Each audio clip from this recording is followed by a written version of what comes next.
നമുക്ക് കണ്ണുകളടയ്ക്കാം, പ്രാർത്ഥിക്കാം. ഇത്രത്തോളം ജയം തന്ന ദൈവത്തിനു സ്തോത്രം, ഇതുവരെ കരുതിയ രക്ഷകന് സ്തോത്രം.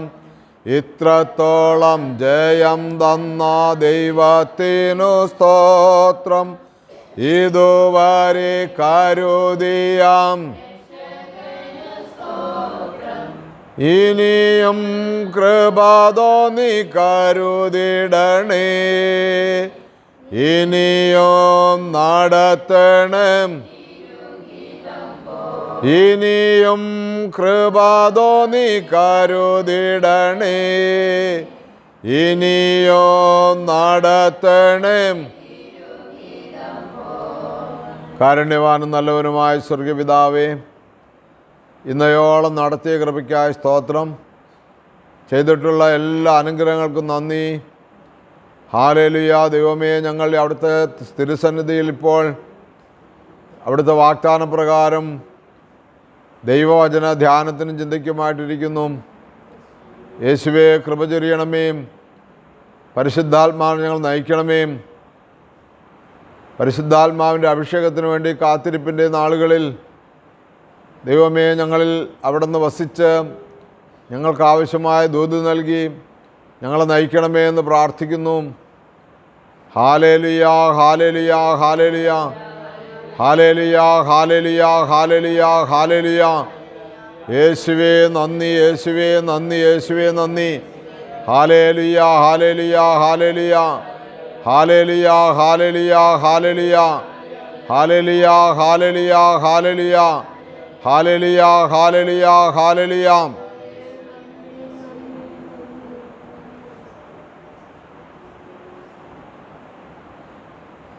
പിതാവാം ദൈവത്തിൻ്റെ സ്നേഹം, പുത്രനായ ദൈവത്തിൻ്റെ കൃപാവരങ്ങൾ, പരിശുദ്ധാത്മാവിൻ്റെ ദാനങ്ങൾ നമ്മളുടെ ജീവിതത്തിൽ എന്നും ഉണ്ടാകുവാൻ വേണ്ടി നമുക്ക് പ്രാർത്ഥനയോടെ ആയിരിക്കാം. മാറാനാത്ത ധ്യാന കേന്ദ്രത്തിൻ്റെ വചന കേൾവിക്കാരായിട്ടുള്ള പ്രിയപ്പെട്ടവരെ, ഈ ആലയത്തിൽ സന്ധ്യാപ്രാർത്ഥനയിൽ പങ്കെടുത്ത പ്രിയപ്പെട്ട മക്കളെ, വീണ്ടും വരുന്നവനായ യേശു ക്രിസ്തുവിൻ്റെ നാമത്തിൽ എല്ലാവർക്കും സ്നേഹവന്ദനം അറിയിക്കുകയും എല്ലാവരെയും സ്വാഗതം ചെയ്യുകയും ചെയ്യുകയാണ്. നമ്മൾ വായിച്ച വേദപുസ്തക ഭാഗം റോമാലേഖനം 8-ാം അധ്യായം 26 മുതൽ തിരുവചനങ്ങളാണ്. 2-3 ചിന്തകൾ അതിൽ നിന്ന് നമുക്ക് എടുക്കാമെന്ന് വിചാരിക്കുകയാണ്. ഒന്ന്, റോമാലേഖനം 8:28 പറയും, ദൈവത്തെ സ്നേഹിക്കുന്നവർക്ക് അവിടുത്തെ പദ്ധതി അനുസരിച്ച് വിളിക്കപ്പെട്ടവർക്ക് അവിടുന്ന് സകലവും നന്മയ്ക്കായി പരിണമിപ്പിക്കുന്നുവെന്ന് നമുക്കറിയാമല്ലോ. ഹല്ലേലൂയ. ദൈവത്തെ സ്നേഹിക്കുകയും അവിടുത്തെ പദ്ധതി അനുസരിച്ച് വിളിക്കപ്പെടുകയും ചെയ്യുന്നവർക്ക് എല്ലാ കാര്യങ്ങളും നന്മയ്ക്കായി മാറുന്നു എന്നാണ് ഒന്നാമത്തെ ചിന്ത. നമ്മളവിടെ ഒന്ന് വിശദമായി ഒന്ന് ധ്യാനിക്കേണ്ട ആവശ്യമുണ്ട്. ആ വാക്ക് ശ്രദ്ധിക്കേണ്ടതുണ്ട്. ദൈവത്തെ സ്നേഹിക്കുന്നവർക്കെന്നാണ്. ദൈവം സ്നേഹിക്കുന്നവർ എന്നായിരുന്നെങ്കിൽ ലോകത്തുള്ള മുഴുവൻ ആളുകളും എല്ലാ നന്മയ്ക്കും ഉപകരിക്കുന്ന രീതിയിലേക്കാവുമായിരുന്നു. എന്നാൽ എല്ലാവർക്കും അതില്ല. ദൈവത്തെ സ്നേഹിക്കുന്നവർക്ക് മാത്രമേ അതുള്ളൂ. അതുകൊണ്ട് നമ്മുടെ ജീവിതത്തിൽ എന്ത് വന്നാലും നന്മയ്ക്കായി മാറണമെങ്കിൽ, ഗുണകരമാകണമെങ്കിൽ നാം ദൈവത്തെ സ്നേഹിക്കേണ്ടിയിരിക്കുന്നു. ദൈവം നമ്മെ സ്നേഹിച്ചു,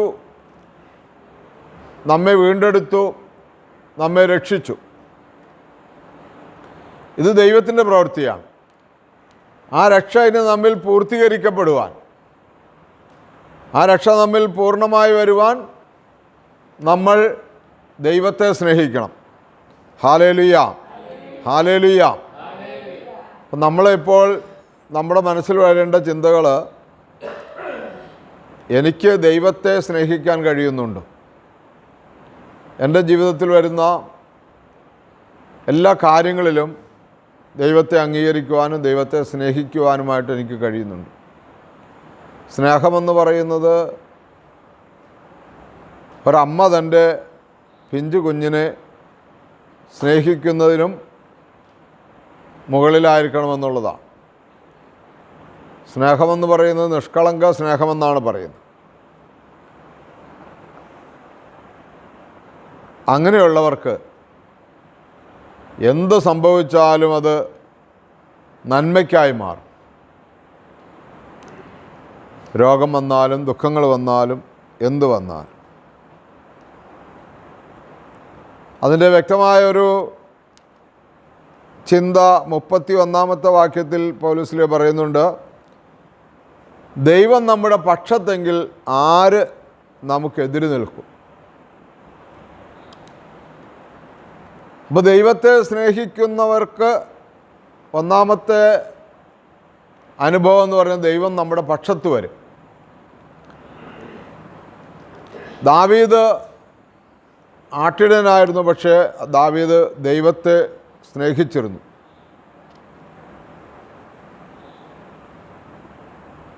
അതുകൊണ്ട് ദാവീദ് സങ്കീർത്തനം 118:6 പറയുന്നത്, കർത്താവ് എൻ്റെ പക്ഷത്തുണ്ട്, ഞാൻ ഭയപ്പെടുകയില്ല എന്ന്.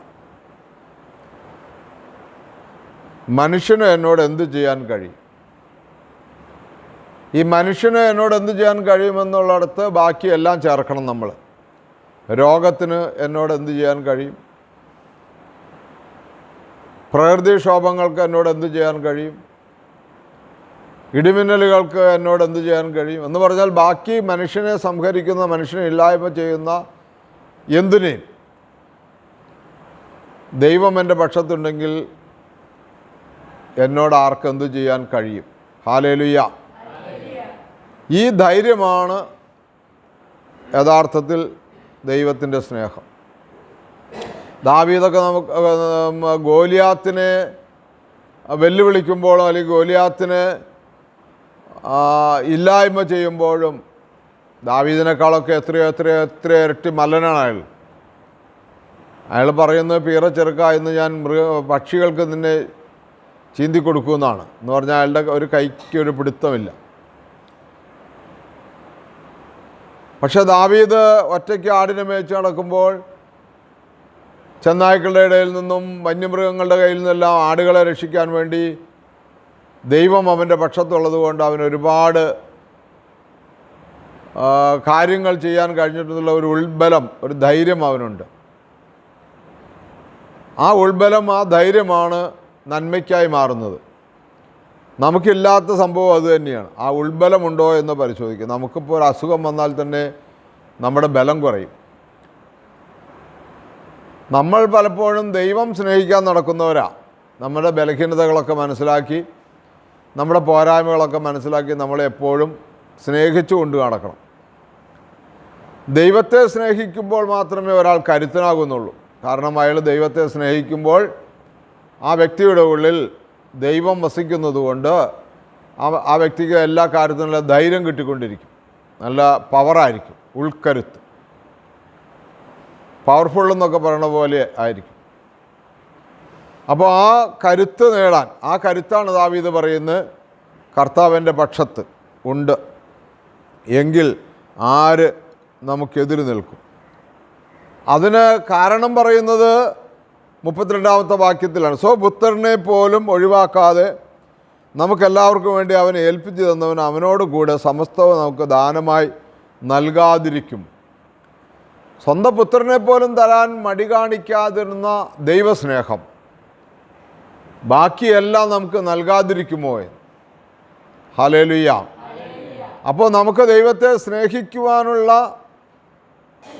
കാരണം എന്താണെന്ന് ചോദിച്ചാൽ, ദൈവം നമ്മെ പുത്രനെ നൽകി സ്നേഹിച്ചു എന്നുള്ളതാണ്. അപ്പോൾ നമുക്കും ദൈവത്തെ നമ്മൾ തിരിച്ച് സ്നേഹിക്കുന്നു എന്ന് പറഞ്ഞാൽ നമുക്കുള്ളതെല്ലാം ദൈവത്തിന് തിരിച്ചു കൊടുക്കുക എന്നുള്ള ആ ഒരു ബന്ധമാണ്, ആ ഒരു സമർപ്പണമാണ് സ്നേഹമെന്ന് പറയുന്നത്.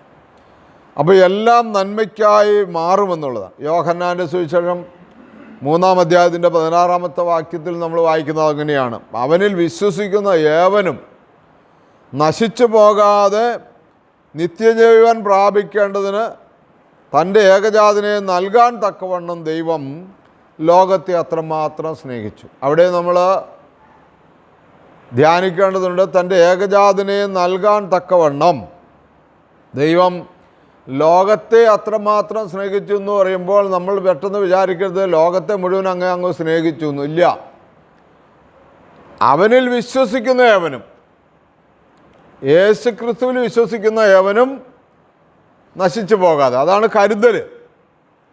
യേശു ക്രിസ്തുവിൽ നമ്മൾ വിശ്വസിക്കാൻ തുടങ്ങുമ്പോൾ, അല്ലെങ്കിൽ ദൈവത്തിൽ നമ്മൾ വിശ്വസിക്കാൻ തുടങ്ങുമ്പോൾ, ആ വിശ്വസിക്കുന്ന നമ്മെ കരുതുന്നതാണ് തൻ്റെ പുത്രനെ നൽകിയെന്നുള്ളത്.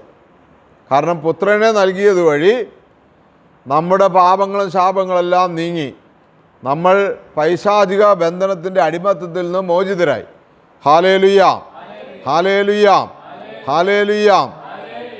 അതുകൊണ്ട് നമ്മൾ യേശു ക്രിസ്തുവിൽ വിശ്വസിക്കുക.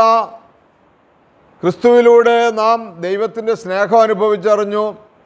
ആ സ്നേഹം തിരിച്ച് ക്രിസ്തുവിലൂടെ നാം ദൈവത്തിന് തിരിച്ചു കൊടുക്കുമ്പോൾ നമ്മുടെ ജീവിതത്തിൽ വരുന്ന എല്ലാ കാര്യങ്ങളും നന്മയായി മാറുമെന്നാണ്. നന്മയായി. ഇല്ലെങ്കിൽ തിന്മയായിട്ട് തന്നെ നിൽക്കും. നമ്മൾ അവസാനം ഇപ്പോഴൊന്നും അറിയില്ല, ഇപ്പോഴൊന്നും നമ്മൾ മനസ്സിലാകില്ല. കർത്താവ് തന്നെ പറഞ്ഞിരിക്കുന്നത്, യേശു പറഞ്ഞിരിക്കുന്നത്, ന്യായവിധി ദിവസമാണ് ഈ കാര്യം മനസ്സിലാകുന്നത്. അന്ന് പല്ലുകടിയും കരച്ചിലും വിലാപമൊക്കെ ഉണ്ടാകുമെന്നാണ് പറയുന്നത്. എന്ന് പറഞ്ഞാൽ നമ്മളൊക്കെ പ്രതീക്ഷിച്ചിരിക്കുന്ന ദൈവരാജ്യം വാഗ്ദത്തം ചെയ്യപ്പെട്ടത് നമുക്ക് കിട്ടുമെന്ന് നമ്മൾ പറയുന്നു. പക്ഷെ കിട്ടാതെ വരുമ്പോൾ ഉണ്ടാകുന്ന സങ്കടം അത് ചില്ലറയല്ല എന്ന് പറയുന്നത്. പല്ലുകടി വരെ ഉണ്ടാകുമെന്ന് പറയുന്നു. പല്ലുകടിക്കുന്ന ആരോടായിരിക്കാം? നമ്മളെ ദൈവ സ്നേഹത്തിന് തടസ്സമായി നിന്ന ആളുകളോട് അവരുടെ ഇംഗിതത്തിന് നമ്മൾ നിന്നു കൊടുത്തപ്പോഴായിരിക്കാം നമ്മൾ ശിക്ഷാവിധിയിൽ ഏർപ്പെടുന്നത്. അപ്പോഴാണ് പല്ലുകടി വരുന്നത്. ചിലപ്പോൾ ഒരുപക്ഷെ ആ വ്യക്തിയെ നോക്കിയിട്ടായിരിക്കാം പല്ലുകടിക്കുന്നത്. ദേഷ്യം വരുമ്പോൾ അങ്ങനെയാണ്. അതുകൊണ്ട് പ്രിയമുള്ളവരെ, ഇപ്പോൾ ജീവിക്കണ ജീവിതം ആണ് ദൈവസ്നേഹമെന്ന് നിങ്ങൾ വിചാരിക്കരുത്. ഇപ്പോഴത്തെ ജീവിതം ദൈവം നമ്മളെ സ്നേഹിക്കുന്നതുകൊണ്ട് നമ്മൾ ജീവിക്കുന്നതാണ്. ദൈവത്തെ സ്നേഹിക്കുക എന്ന് പറഞ്ഞാൽ സമ്പൂർണ്ണ സമർപ്പണം ചെയ്യുക എന്നുള്ളതാണ്. ദൈവത്തിന് വേണ്ടി എന്ത് ത്യാഗവും ഏറ്റെടുക്കുക. അത് പിന്നാലെ പൗലോസ്ലീഹ പറയുന്നുണ്ട് 35-ാമത്തെ വാക്യത്തിൽ. ക്രിസ്തുവിൻ്റെ സ്നേഹത്തിൽ നിന്ന് ആര് നമ്മെ വേർപെടുത്തുമെന്നാ ചോദ്യം. ക്രിസ്തു നമ്മളെ സ്നേഹിച്ച സ്നേഹത്തിൽ നിന്ന് ആർക്കാണ് നമ്മളെ വേർപെടുത്താൻ കഴിയുന്നത്? ക്ലേശമോ, ദുരിതമോ, പീഡനമോ, പട്ടിണിയോ, നഗ്നതയോ, ആപത്തോ, വാളോ. ഇങ്ങനെ എഴുതപ്പെട്ടിരിക്കുന്നു: നിന്നെ പ്രതി ഞങ്ങൾ ദിവസം മുഴുവൻ വധിക്കപ്പെടുന്നു, കൊലയ്ക്കുള്ള ആടുകളെപ്പോലെ കരുതപ്പെടുകയും ചെയ്യുന്നു.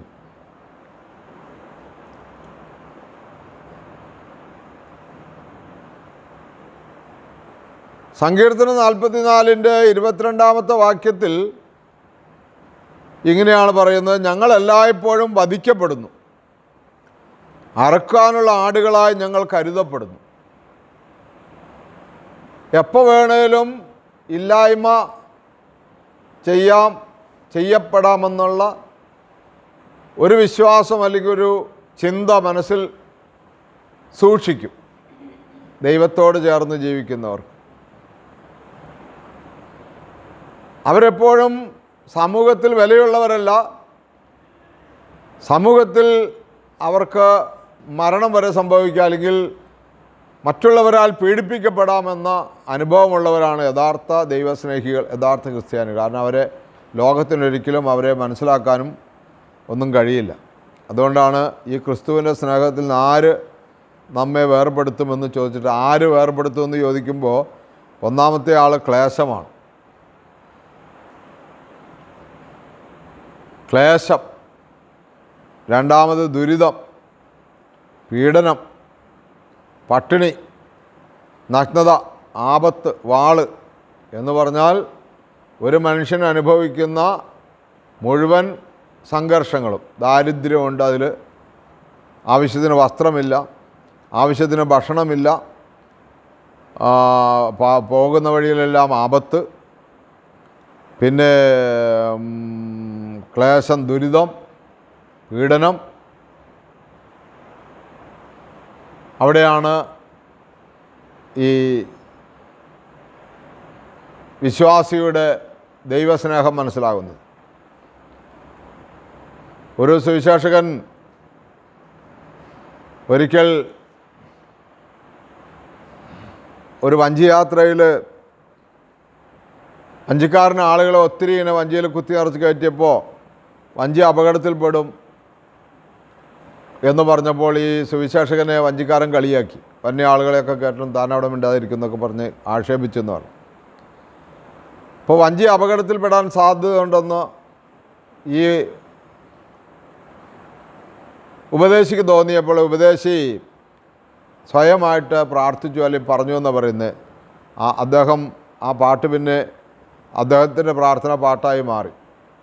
ഇങ്ങനെയാണ് അദ്ദേഹം പാടിയത്: ഈ വാരിധിയിൽ വൻതിരയിൽ തള്ളലേറ്റു ഞാൻ, വീടിനാതെ പ്രിയൻ എൻ്റെ ബോട്ടിലുണ്ടല്ലോ. ഈ വാരിധിയിൽ വൻതിരയിൽ തള്ളലേറ്റു ഞാൻ. ഈ കടലിൽ ഈ വലിയ തിരയുടെ അല്ലെങ്കിൽ നദിയിൽ വലിയ തിരയുടെ തള്ളലേറ്റ് ഞാൻ വെള്ളത്തിൽ വീണു പോകാതെ നശിച്ചു പോകാതെ എൻ്റെ പ്രിയൻ ഈ വഞ്ചിയിലുണ്ട്, ഈ ബോട്ടിലുണ്ട് എന്ന് അദ്ദേഹം മനസ്സിൽ വിശ്വസിച്ചു എന്നുള്ളതാണ്. എല്ലാവരും അദ്ദേഹത്തെ കളിയാക്കിയപ്പോൾ അല്ലെങ്കിൽ അദ്ദേഹത്തിനെ മോശമായി കണ്ടപ്പോൾ അദ്ദേഹം തന്നോട് തന്നെ പറഞ്ഞു, എനിക്കിവിടെ യാതൊരു ദോഷവും സംഭവിക്കില്ല. ഇത് പൗലോസ്ലീഹ ചുമ്മാ എഴുതി വെച്ചതൊന്നുമില്ല. അപ്പോസ്തല പ്രവർത്തനം നമ്മൾ വായിക്കുമ്പോൾ അദ്ദേഹം യാത്ര ചെയ്ത് അദ്ദേഹത്തെ കോടതിയിലേക്ക് കൊണ്ടുപോകുന്ന പടയാളികൾ ഉൾപ്പെടെയുള്ള കുറേ ആളുകൾ, ഒത്തിരി കുറ്റവാളികളൊക്കെ ആയിട്ട് പോകുന്ന ആ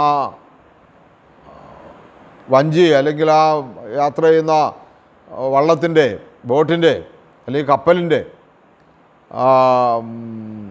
ഗതി മാറ്റപ്പെട്ടു.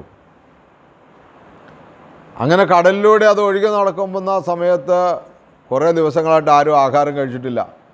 ഇദ്ദേഹം എഴുന്നേറ്റ് പറയുകയാണ്, ആർക്കും ഒരു നാശവും സംഭവിക്കില്ല, നമുക്ക് ആഹാരം കഴിക്കാമെന്ന്. അങ്ങനെ അദ്ദേഹം ആണ് ആദ്യം ആഹാരം കഴിച്ചതും മറ്റുള്ളവർക്ക് കൊടുത്തതും. കാരണം അദ്ദേഹത്തിനറിയാം ക്രിസ്തുവിൻ്റെ സ്നേഹം അദ്ദേഹത്തിൽ നിറഞ്ഞു നിൽക്കുന്നു, അത് അദ്ദേഹം ക്രിസ്തുവിനെ സ്നേഹിക്കുന്നു എന്നുള്ളതും അദ്ദേഹത്തിനറിയാം. സിസ്റ്റർ നഥാലിയ എന്ന് പറയുന്ന ഒരു വിശുദ്ധ, അവരൊരിക്കലിങ്ങനെ പറയുകയാണ്, ഒരിക്കൽ ഞാൻ തീർത്തും ക്ഷീണിച്ച അവശയായപ്പോൾ യേശു എന്നോടൊപ്പം ഇല്ലായിരിക്കുമെന്ന് എനിക്ക് തോന്നിയെന്ന്. നമുക്കൊക്കെ തോന്നുന്നതാണ്. ചില പ്രതിസന്ധികളൊക്കെ വരുമ്പോൾ ദൈവം നടത്തൂല്ലയോ, ദൈവം ഉണ്ടോ, ദൈവം അത് ചെയ്തു തരുമെന്നൊക്കെ ഉള്ള പേടി തോന്നുന്ന ആളാണ്. ഒരിക്കൽ ഞാൻ തീർത്തും ക്ഷീണിച്ച് അവശയായപ്പോൾ യേശു എന്നോടൊപ്പം ഇല്ലായിരിക്കുമെന്ന് എനിക്ക് തോന്നി. ഭയചകിതയായി ഞാൻ കരഞ്ഞ് അപേക്ഷിക്കാൻ തുടങ്ങി, എൻ്റെ യേശുവേ, അങ്ങ് എവിടെയാണ്? അപ്പോൾ യേശു പ്രത്യുത്തരിച്ചു, ഞാൻ ആയിരിക്കുന്നിടത്ത് തന്നെയുണ്ട്, എന്നാൽ ഞാൻ ആയിരിക്കുന്നിടത്ത് നീ എപ്പോഴും ആയിരിക്കുന്നില്ല. അതേക്കുറിച്ച് ധ്യാനിക്കാമെന്ന്. മനസ്സിലായി കാണൂല. യേശുവേ, നീ എവിടെയാണ് എന്ന് ഈ സിസ്റ്റർ വിളിച്ച് നിലവിളിക്കാൻ തുടങ്ങി. പേടിച്ചുപോയി. സങ്കടങ്ങളും പ്രയാസങ്ങളൊക്കെ വന്നപ്പോൾ, ക്ഷീണിച്ച് അവശയായപ്പോൾ യേശു കൂടെ ഇല്ല എന്ന് ധരിച്ചു. കാരണം യേശു കൂടെയുണ്ടെങ്കിൽ നല്ല ആരോഗ്യം, യേശു കൂടെയുണ്ടെങ്കിൽ എന്താ പറയുന്നത്, പൈസ, യേശു കൂടെയുണ്ടെങ്കിൽ ആ വീട്, യേശു കൂടെ ഉണ്ടെങ്കിൽ കാറ്, യേശു കൂടെ ഉണ്ടെങ്കിൽ സൗകര്യങ്ങൾ, യേശു കൂടെ ഉണ്ടെങ്കിൽ ഒന്നിനൊരു കുറവുമില്ല എന്നാണ് എല്ലാവരും ധ്യാനിക്കണേ. യേശു കൂടെ ഉണ്ടെങ്കിൽ ഒന്നിനൊരു കുറവും ഇല്ല. പക്ഷേ ഇവിടെ ഈ സിസ്റ്റർ ക്ഷീണിച്ച് അവശയായി. അപ്പോൾ അവർക്ക് സംശയം തോന്നുകയാണ്, യേശു കൂടെ ഉണ്ടോ, അങ്ങ് എവിടെയാണെന്ന് ഉറക്കെ നിലവിളിക്കുകയാണ്. അപ്പോൾ യേശു മറുപടി പറയുകയാണ്, ഞാനായിരിക്കുന്നിടത്ത് തന്നെ ഉണ്ട്, എന്നാൽ ഞാനായിരിക്കുന്നിടത്ത് നീ എപ്പോഴും ആയിരിക്കുന്നില്ല. അതേക്കുറിച്ച് ധ്യാനിക്കാം. യേശു ക്രിസ്തു ആയിരിക്കുന്നിടത്ത് ഞാൻ ആയിരിക്കുന്നുണ്ടോ എന്ന് ധ്യാനിക്കാൻ. ഹല്ലേലൂയ. സത്യത്തിൽ പ്രിയമുള്ളവരെ, അതാണ് ദൈവസ്നേഹം. ഇമ്മാനുവേൽ, ദൈവം നമ്മോടുകൂടെ, തിരിച്ച് നാം ദൈവത്തോടു കൂടെ. അപ്പോൾ ഈ വിശുദ്ധയായ ഈ സിസ്റ്ററിന് യേശു പറഞ്ഞു കൊടുക്കുകയാണ്, ഞാനായിരിക്കുന്നിടത്ത് ഒരു മാറ്റവും എനിക്കില്ല, ഞാൻ അവിടെ തന്നെയുണ്ട്. പക്ഷേ നിനക്ക് എന്നെ കാണാൻ പറ്റാത്തത് ഞാനായിരിക്കുന്നിടത്ത് നീ ഇല്ലാത്തത് കൊണ്ടാണ്. നീ ഇല്ലാത്തത് കൊണ്ട് എന്താണ് അതിൻ്റെ കാരണമെന്ന് നീ ധ്യാനിക്കുക. അപ്പോൾ നമ്മളുടെ പ്രശ്നങ്ങളിൽ യേശു നമ്മുടെ കൂടെ ഇല്ലാത്തതല്ല. യേശു കൂടെ ഉണ്ടെങ്കിൽ ഈ ആപത്തിനെയും നഗ്നതയും ക്ലേശത്തെയും പീഡനത്തെയും പട്ടിണിയെയും വാളിനെയൊക്കെ അതിജീവിക്കാനായിട്ട് നമുക്ക് കഴിയും. പക്ഷെ നാം യേശുവിൽ നിന്ന് മാറി മാറി മാറി മാറി യാത്ര ചെയ്യുകയാണ്. എന്നിട്ട് നമ്മുടെ ഒരു ധാരണയാണ് നമ്മൾ യേശുവിൻ്റെ കൂടെയാണ്, നമ്മളിങ്ങനെ പ്രാർത്ഥിച്ചാൽ യേശു കൂടെ ഉണ്ടെന്നാണ് നമ്മുടെ ധാരണ. അതൊരു തെറ്റായ ധാരണയാണ്. പ്രാർത്ഥിച്ചാൽ മാത്രം പോരാ. കൊരിന്ത്യ ലേഖനത്തിൽ നമ്മളിങ്ങനെ വായിക്കുന്നുണ്ട്, ക്രിസ്തു നിങ്ങളിൽ ഉണ്ടോ എന്ന് നിങ്ങളെ തന്നെ പരിശോധിച്ച് നോക്കുക, ഇല്ലെങ്കിൽ നിങ്ങൾ പരീക്ഷയിൽ തോറ്റിരിക്കും. ക്രിസ്തു നിങ്ങളിലുണ്ടോ എന്ന് നിങ്ങൾ തന്നെ പരിശോധിച്ച്, ക്രിസ്തു എൻ്റെ ഉള്ളിലുണ്ടോ എന്ന് എന്നെ തന്നെ പരിശോധിക്കുക. ക്രിസ്തു നമ്മുടെ ഉള്ളിലുണ്ടെങ്കിൽ എന്തായിരിക്കും അതിൻ്റെ ഫലം? സകല മനുഷ്യർക്കും തികഞ്ഞ നന്മഫലങ്ങൾ നമ്മുടെ ജീവിതത്തിൽ നിന്ന് പുറത്തേക്ക് വരും. അപ്പോൾ ക്രിസ്തു ഉള്ളവരായി മാറുക എന്ന് പറഞ്ഞാൽ ദൈവത്തെ സ്നേഹിക്കുന്നവരായി മാറുക. അപ്പോഴാണ് നമുക്ക്, പ്രത്യേകിച്ച് നമ്മൾ ദൈവവേല ചെയ്യുമ്പോൾ നമുക്ക് വെളിവും ബോധവും വിവേകമൊക്കെ ഉണ്ടാവുള്ളൂ. വെളിവും ബോധവും വിവേകവുമില്ലാതെ ദൈവവേല ചെയ്യുന്നവൻ ഒരുപാട് ശിക്ഷ അനുഭവിക്കേണ്ടി വരും. കാരണം എന്താണെന്ന് വെച്ച് കഴിഞ്ഞാൽ അത് ഒരുപാട് പാപത്തിലേക്ക് വിശ്വാസികളെ നയിക്കും, കൂടെയുള്ളവർ തിന്മയിലേക്ക് നയിക്കും.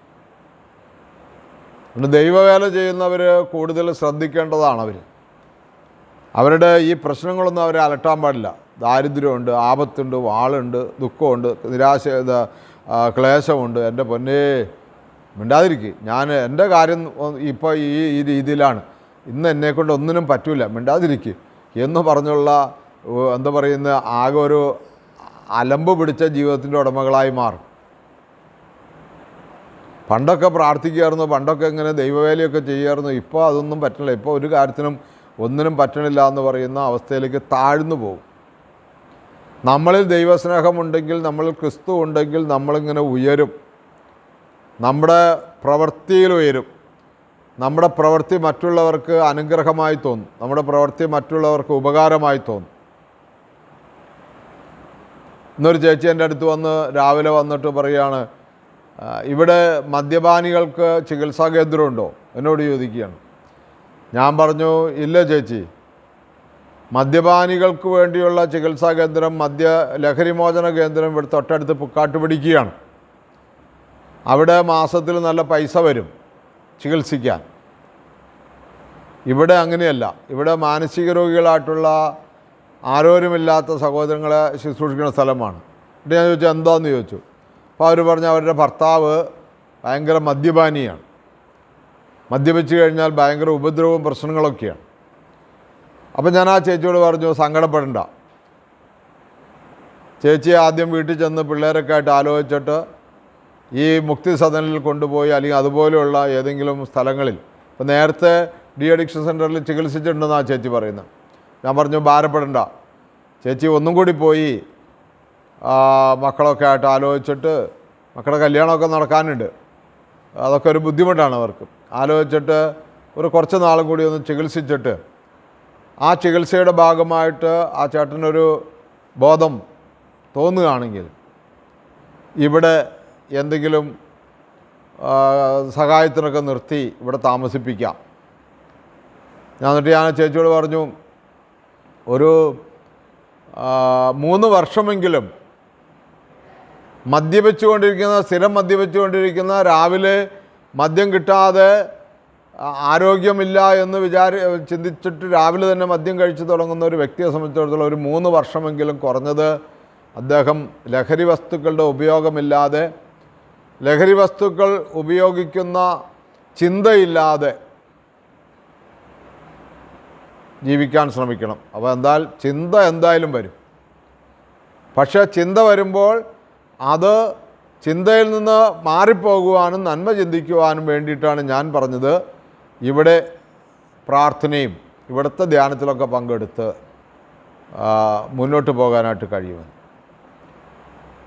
പക്ഷേ എനിക്ക് വേണമെങ്കിൽ പിന്നെ ഞാൻ ആ ചേച്ചിയോട് പറഞ്ഞു, ചേച്ചി അതുകൊണ്ട് ഒരു പണി ചെയ്യുക, പള്ളിയകത്ത് കയറി അവിടെ ഒരു മധ്യസ്ഥ പ്രാർത്ഥനയുടെ ബുക്ക് ഇരിക്കുന്നുണ്ട്, ആ ബുക്കിൽ ചേട്ടൻ്റെ പേരും ചേച്ചിയുടെ പേരും മക്കളുടെ പേരെല്ലാം എഴുതി വെച്ചുകൊണ്ട് പോയിക്കോ, ഞങ്ങൾ പ്രാർത്ഥിക്കാം, ചേച്ചി ധൈര്യമായിട്ട് പോയിക്കോളാൻ പറഞ്ഞു. എനിക്ക് ഒറ്റ വാക്കിൽ മറുപടി പറഞ്ഞാൽ മതി, അയ്യോ ചേച്ചി ഇത് ഇവിടെയല്ല, പുക്കാട്ട് പിടിക്കുകയാണ്. ഒറ്റ വാക്കിൽ മറുപടി പറഞ്ഞാൽ ചേച്ചി അങ്ങ് പോയിക്കോളും. പക്ഷെ ഞാൻ ആ ചേച്ചിയോട് പറഞ്ഞത് ഞാൻ ഹെൽപ്പ് ചെയ്യാമെന്നാണ്. പക്ഷെ എനിക്ക് കഴിഞ്ഞതിൽ നിന്ന് വരില്ല. പക്ഷെ ഞാൻ പറഞ്ഞു എനിക്ക് ഹെൽപ്പ് ചെയ്യാൻ ചേട്ടനും കൂടി സമ്മതിക്കുകയാണെങ്കിൽ സാധിക്കുമെന്ന്. അപ്പോൾ അത് ആ പോകുന്ന പോക്കിൽ ആ ചേച്ചിക്ക് ഒരു ആശ്വാസവാക്കാണ്. ആ ചേച്ചിക്ക് തന്നെയല്ല, കൂടെ ആരെങ്കിലുമൊക്കെ ഉണ്ട്, ഇങ്ങനെയൊക്കെ നമ്മൾ എവിടെയെങ്കിലും ചെന്ന് പറഞ്ഞാൽ അങ്ങനെയുള്ള ആളുകൾ നമ്മളെ സഹായിക്കുമെന്നുള്ള ഒരു വിചാരം ആ ചേച്ചിയുടെ ഉള്ളിൽ കയറുകയാണ്. മറിച്ച് നമുക്ക് ഇങ്ങനെ ചിന്തിക്കാം, ഇപ്പോൾ ഉള്ള ആളുകളെ തന്നെ ശുശ്രൂഷിച്ചിട്ട് കടവും കടത്തിൻ്റെ കൂടുമായിട്ട് വെക്കണം. ഇപ്പോൾ ഉള്ളവർ തന്നെ ജോലിക്കാരൊക്കെ വച്ചിട്ടും പ്രേക്ഷിതരായിട്ട് വന്നിട്ടൊക്കെ തലയ്ക്ക് സൗകര്യമില്ല, വെളിവില്ലാതെ ഒക്കെ ബഹളമായിട്ട് നടക്കണം. ഇനിയിപ്പോൾ എന്നെക്കൊണ്ടൊന്നും പറ്റൂല, ഈ ആവശ്യമില്ലാത്ത ഇതൊക്കെ വലിച്ചു വാരി കയറ്റി വെക്കാനൊന്നും എന്നെക്കൊണ്ടൊന്നും പറ്റുകയില്ല എന്ന് നമ്മുടെ മനസ്സ് പറഞ്ഞുകൊണ്ട് ഈ ആപത്തും ഈ ക്ലേശവും ഈ ദുരിതവും ഒക്കെ മനസ്സിൽ വെച്ചുകൊണ്ട് ഒഴിവാകാം. പക്ഷെ നമ്മളിൽ ദൈവസ്നേഹം വന്നാൽ അത് പറ്റൂല.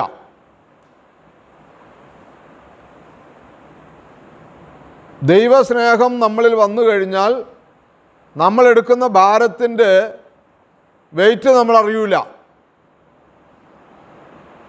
കാരണം അത് യേശു മത്തായിയുടെ സുവിശേഷത്തിൽ പറഞ്ഞിരിക്കുന്നത് എൻ്റെ നുകം ലഘുവും എൻ്റെ ഇത് ഭാരം കുറഞ്ഞതുമാണെന്നാണ്, ചുമട് ഭാരമില്ലാത്തതുമാണ്. എന്നിൽ നിന്ന് പഠിക്കുക, എൻ്റെ നുകം ഏറ്റുകൊള്ളുക എന്ന് പറഞ്ഞിട്ട് പറയുകയാണ് എൻ്റെ ഭാരം അത് ലഘുവാണ്, അത് വെയിറ്റുള്ളതല്ല. ചുമട്, ഞാൻ തരുന്ന ചുമട് ഭാരമുള്ളതല്ല. അപ്പോൾ ക്രിസ്തു സ്നേഹം നമ്മളിലേക്ക് ഇങ്ങോട്ട് വന്നു എന്നുള്ളത് വൺ വേ ആണ്.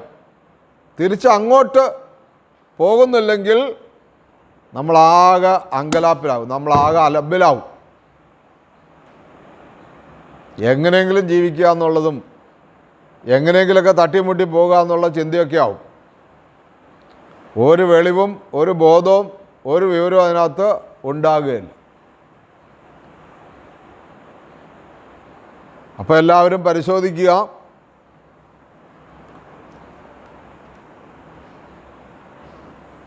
നമ്മളിൽ എല്ലാം നന്മയ്ക്കായി മാറുന്ന രീതിയിലുള്ള സ്നേഹം ദൈവത്തിലേക്ക് കൊടുക്കാനായിട്ട് കഴിയുന്നുണ്ട്. അങ്ങ് എവിടെയാണ്? സിസ്റ്ററിൻ്റെ ചോദ്യമാണ്. സിസ്റ്റർ നഥാലിയ, അങ്ങ് എവിടെയാണ്? സങ്കടത്തിൽ അവശതയായ സമയത്ത് അങ്ങ് എവിടെയാണെന്നുള്ള ചോദ്യമാണ്. യേശു മറുപടി, ഞാനായിരിക്കുന്നിടത്ത് അവിടെ തന്നെയുണ്ട്. നീ മാറി മാറി പോകുന്നതുകൊണ്ടാണ് നിൻ്റെ പ്രശ്നം. അപ്പോൾ അതുകൊണ്ട് പൗലോസ് അപ്പോസ്തലൻ ഉറപ്പിച്ച് പറയുകയാണ്, ഞാനങ്ങനെ മാറിപ്പോകില്ല. കാരണം ഈ ക്രിസ്തുവിൻ്റെ സ്നേഹത്തിൽ നിന്ന് ആർക്കും എന്നെ വേർപെടുത്താൻ സാധിക്കില്ല. ആപത്ത്, നഗ്നത, പട്ടിണി, വാള് എന്നെല്ലാം പറഞ്ഞിട്ട് വീണ്ടും പറയുകയാണ്, അത് മരണത്തിനോ ജീവനോ ദൂതന്മാർക്കോ അധികാരങ്ങൾക്കോ ഇക്കാലത്തുള്ളവയ്ക്കോ വരാനിരിക്കുന്നവയ്ക്കോ ശക്തികൾക്കോ ഉയരത്തിനോ ആഴത്തിനോ മറ്റേതെങ്കിലും സൃഷ്ടിക്കോ നമ്മുടെ കർത്താവായ യേശു ക്രിസ്തുവിലുള്ള ദൈവസ്നേഹത്തിൽ നമ്മെ വേർപെടുത്താൻ കഴിയുകയില്ലെന്ന് ഉറപ്പുണ്ടെന്ന്. എന്തൊക്കെയാണ് പറഞ്ഞേ?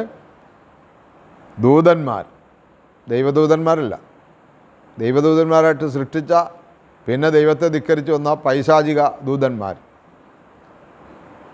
മരണം, അധികാരങ്ങൾ, ഇക്കാലത്തുള്ളതും വരാനിരിക്കുന്നതുമായിട്ടുള്ള അധികാരികൾ, ശക്തികൾക്കോ ഉയരത്തിനോ ആഴത്തിനോ മറ്റേതെങ്കിലും സൃഷ്ടിക്കുക എന്ന് പറഞ്ഞാൽ ഭൂമണ്ഡലങ്ങൾ, ആകാശത്തിലും ഭൂമിയിലും ഉള്ള ഒരു ശക്തിക്കും യേശുക്രിസ്തുവിനോടുള്ള ദൈവസ്നേഹത്തിൽ നിന്ന് നമ്മെ വേർപെടുത്താൻ കഴിയില്ലെന്ന് ഉറപ്പുണ്ടെന്ന്. ഈ ഉറപ്പ് നമ്മൾ കൈവരിക്കുന്നത് വരെയും നമ്മൾ ധ്യാനിക്കേണ്ടിയിരിക്കുന്നു. കൈവരിച്ചാലും നഷ്ടപ്പെടാതിരിക്കാൻ ധ്യാനിക്കണം. എന്നാലും നമ്മൾ ഈ വചനമൊക്കെ വായിച്ച് ധ്യാനിക്കണം. നമ്മൾ അത്യാവശ്യം കഞ്ഞി കുടിച്ച് പോണതാണ് ദൈവകൃപ എന്ന് ധരിക്കരുത്. അതിപ്പോൾ നമ്മൾ പ്രാർത്ഥിക്കാത്തവർക്കും നിരീശ്വരവാദിക്കൊക്കെ കിട്ടുന്ന കാര്യമാണെന്ന് ഞാൻ പലപ്പോഴും പറയാറുള്ളതാണ്. അതുകൊണ്ട് പ്രിയമുള്ളവർ, അത്ഭുതങ്ങളുടെ പുറകെ പോകുന്നതിനേക്കാൾ ഉപരി എൻ്റെ ജീവിതത്തിൽ ഞാനും ദൈവവുമായിട്ടുള്ള ബന്ധം എങ്ങനെയാണ്, ഞാനും മനുഷ്യരും തമ്മിലുള്ള ബന്ധം എങ്ങനെയാണെന്ന് പരിശോധിക്കുക. ആ പരിശോധനയ്ക്കനുസരിച്ച് കുറവുള്ളതിനെ നിറവുള്ളതാക്കി തീർത്ത് ദൈവത്തിൻ്റെ സ്നേഹത്തിൻ്റെ പൂർണ്ണതയിലേക്ക് വരിക എന്നുള്ള ഒരു ധ്യാനം നമ്മുടെ ജീവിതത്തിൽ നമ്മൾ സൂക്ഷിക്കുക. അപ്പോൾ എന്ത് സംഭവിക്കുമെന്നാണ് പറഞ്ഞേ? എല്ലാം നന്മയ്ക്കായി മാറും. എന്ത് സങ്കടം വന്നാലും എന്ത് ദുരിതം വന്നാലും നന്മയ്ക്കായി മാറും. ഹല്ലേലൂയ, ഹല്ലേലൂയ, ഹല്ലേലൂയ, ഹല്ലേലൂയ. അതുകൊണ്ട് എന്ത് തിന്നും എന്ത് കുടിക്കുമെന്നുള്ള ചിന്തയല്ല വേണ്ടത്, എന്ത് ഉടുക്കും എങ്ങനെ ജീവിക്കും എന്നുള്ള ചിന്തയല്ല വേണ്ടത്. അതെല്ലാം കൃത്യസമയത്ത് കർത്താവ് നമുക്ക് തരും, എല്ലാം കൃത്യമായിട്ട് തരും. പക്ഷെ നാം ചിന്തിക്കേണ്ടത്, ദൈവം എന്നെ സ്നേഹിച്ചതുപോലെ എനിക്ക് സ്നേഹിക്കാൻ കഴിയുന്നില്ലല്ലോ എന്നൊരു ചിന്ത വേണം. അസീസിയിലെ വിശുദ്ധ ഫ്രാൻസിസ് എന്നും കരയുമായിരുന്നു എന്നാണ് പറയുന്നത്. എന്ന് പറഞ്ഞുകൊണ്ട് കരയുന്നതെന്ന് അറിയുമോ? സ്നേഹം സ്നേഹിക്കപ്പെടുന്നില്ല എന്ന്. ഹല്ലേലൂയ. ദൈവം തൻ്റെ പുത്രൻ വഴി അദ്ദേഹത്തെ സ്നേഹിച്ചതുപോലെ അദ്ദേഹത്തിൽ നിന്ന് മറ്റുള്ളവരിലേക്ക് ആ സ്നേഹം പോകുന്നില്ല, ഒഴുകുന്നില്ല എന്ന് പറഞ്ഞുകൊണ്ട് അദ്ദേഹം കരയുമായിരുന്നു എന്നാണ് പറയുന്നത്. ഈ ഒരു കരച്ചിൽ നമ്മളും സ്വീകരിച്ചാൽ നല്ലതാണ്. എനിക്ക് വേണ്ടത്ര മറ്റുള്ളവരെ സ്നേഹിക്കാൻ കഴിയുന്നുണ്ടോ? എനിക്ക് മറ്റുള്ളവരെ വേണ്ടത്ര ബഹുമാനിക്കാൻ കഴിയുന്നുണ്ടോ? ദൈവത്തിന് വേണ്ടി എല്ലാം സമർപ്പിച്ചുകൊണ്ട് ഒരു ശൂന്യവൽക്കരണത്തിൻ്റെ പാതയിലൂടെ എനിക്ക് നടക്കാൻ കഴിയുന്നുണ്ട്? അങ്ങനെ ചിന്തിച്ച് എന്നെ സ്നേഹിച്ച ദൈവത്തിൻ്റെ സ്നേഹം തിരിച്ച് എനിക്ക് അത്രയും സ്നേഹിക്കാൻ കഴിയുന്നല്ലോ എന്നുള്ള ആ ധ്യാനത്തോടും ആ വേദനയോടും കൂടി നമ്മളായിരിക്കുമ്പോൾ നമ്മളെ വിശ്വാസത്തിൻ്റെ നായകനും പൂർത്തി വരുത്തുന്നതിനായ ക്രിസ്തുനാഥൻ നമ്മളെ തൻ്റെ പൂർണ്ണതയിലേക്ക് നയിക്കും. നമുക്കെല്ലാവർക്കും നമ്മളെ തന്നെ പൂർണ്ണമായി സമർപ്പിക്കാം. സ്നേഹിക്കുന്നവർക്കല്ലയോ നാഥൻ നൽകുന്നു ശിക്ഷണം, മക്കളെ താതൻ താടനം ചെയ്തു നിത്യവിശ്വാസം നൽകുന്നു. സ്നേഹിക്കുന്നവർക്ക് ശിക്ഷണം നൽകി മക്കളായി സ്വീകരിക്കുന്നവരെ പ്രഹരിച്ചുകൊണ്ട് വിശ്വാസത്തിൽ ഉറപ്പിക്കുന്നു, ദൈവസ്നേഹത്തിൽ നയിക്കുന്നു. അതിൻ്റെ പൂർണ്ണതയിലേക്ക് നമുക്കെല്ലാവർക്കും കടന്നു വരുവാൻ തക്കവണ്ണം ക്രിസ്തുവിൻ്റെ ആത്മാവ്, പരിശുദ്ധാത്മാവ് ഈ കാത്തിരിപ്പിൻ്റെ നാളിൽ വലിയ അഭിഷേകമായി നമ്മളിൽ നിറയുന്നതിന് വേണ്ടി നമുക്ക് പ്രാർത്ഥിക്കാം. പിതാവിൻ്റെയും പുത്രൻ്റെയും പരിശുദ്ധാത്മാവിൻ്റെയും നാമത്തിൽ തന്നെ ആമേൻ. ഹല്ലേലൂയ, ഹല്ലേലൂയ, ഹല്ലേലൂയ, ഹല്ലേലൂയ.